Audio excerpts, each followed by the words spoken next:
Jessica Iskandar lahirkan anak kedua, Vincent Verhaeghe puji sang istri, sebut kamu sangat hebat. Artis Jessica Iskandar baru saja melahirkan anak keduanya pada Sabtu 7 Mei 2022.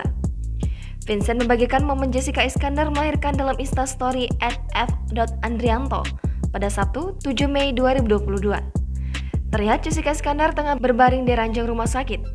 Menariknya, Jessica Iskandar mendekap anak keduanya itu. Bayi yang baru saja lahir itu mengenakan pakaian berwarna kuning. Ia terlihat nyaman berada di pelukan Jessica Iskandar. Sementara itu, Vincent Verhaeghe memberikan pujian kepada sang istri setelah melahirkan. Vincent menyebut Jessica Iskandar adalah istri yang sangat hebat. Selain itu, ia juga memberi sambutan kepada anak pertamanya. Sebelumnya, Jessica Iskandar juga membagikan momen menjelang persalinan.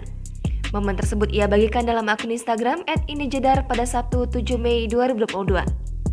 Wanita yang kerap disapa Jedar itu memotret dirinya di atas ranjang rumah sakit bersama Vincent.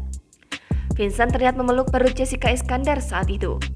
Tak beda dari Vincent, Jedar juga memuji suaminya. Ia menyebut Vincent sebagai suami siaga. Tak lupa, Jedar sempat memohon doa kepada warganet saat akan melahirkan.